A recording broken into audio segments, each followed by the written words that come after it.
Brothers and sisters, we are living in the last days, and we must build the wall in troublous times. And considering this, notice what the headline says. YouTube says it has no obligation to host anyone's video. That's significant. Freedom of speech is under attack. The article goes on to say, YouTube is rolling out updated terms of service on December the 10th. That's less than a month away. And a new line acts as a reminder that the company doesn't have to keep any video up that it doesn't want to.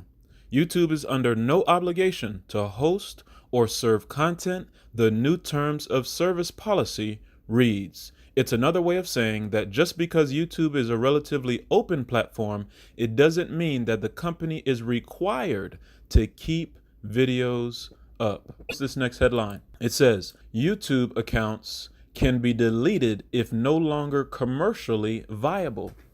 And so again, this is addressing the fact that if you don't have ads on your channel, if you don't have commercials running on your channel, YouTube can take down your channel because they're not making money off of you.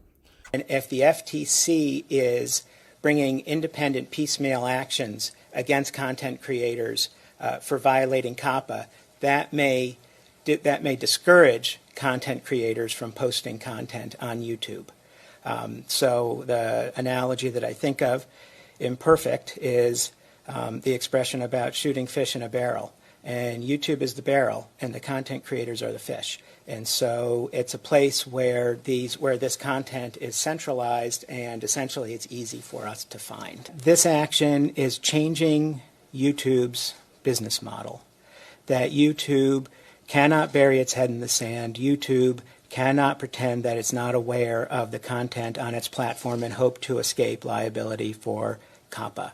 YouTube is going to be explicitly held liable for complying with COPPA where it has actual knowledge of the content. YouTube is going to be required to seek out that actual knowledge through requiring content creators and channel owners to specifically designate whether they are directed to children. And as the chairman noted, not only can we sue Google and YouTube for compliance with COPPA, but also individual channel owners and content creators. And once this order has been fully implemented, we intend to conduct a sweep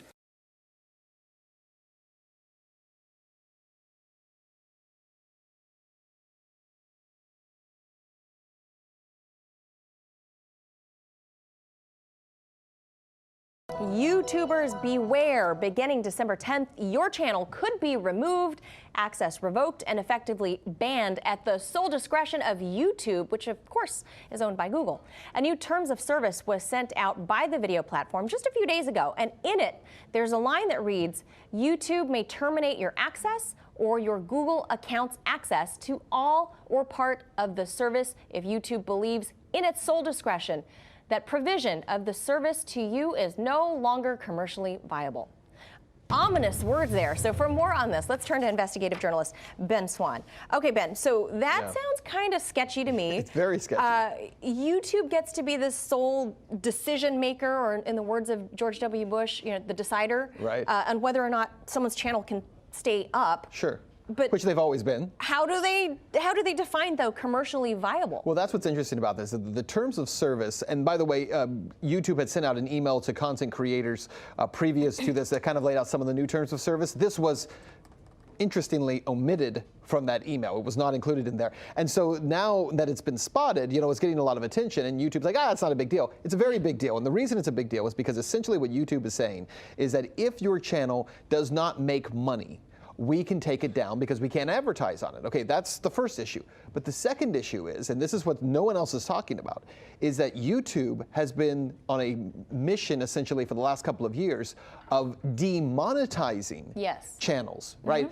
They don't outright ban channels, but they demonetize them, essentially saying that the content on your channel is not suitable for advertisers. Well, when you start getting those little flags on your channel that essentially say that your content, and by the way, my channel constantly gets these, that your content is not suitable for advertisers, not because it's violent, not because it's hateful, but because you talk about things that maybe their mainstream advertisers like pharmaceutical companies might not like, now you're not suitable for advertisers. Well, now they've taken it a step further to say, and this is the way I'm reading this, if your channel is not suitable for advertisers, then we can take it down. We're just going to delete it completely. But this broad language, provides an opportunity, Ben, for them to clamp down on free speech, doesn't it? Well, it absolutely does. And they're right when they say we're not changing any, access to the site. We're not really changing any of the rules. It basically operates the way it always has.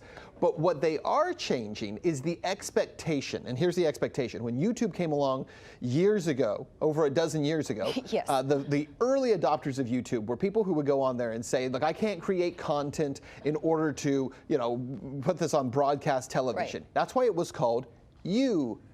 Right. The whole idea was you can create a channel and you can create content. Everybody it can be funny, can be silly, serious, whatever it is. These new content creators don't have the ability to grow channels the way that they used to. And so the whole thing is gamed specifically for larger channels with large followings who create the kind of content that YouTube likes. They like gaming content. They like makeup tutorials. They like, like fun, silly stuff. Anything serious, anything newsworthy, anything that challenges the status quo, YouTube wants it gone. They like that little boy that does all the toys.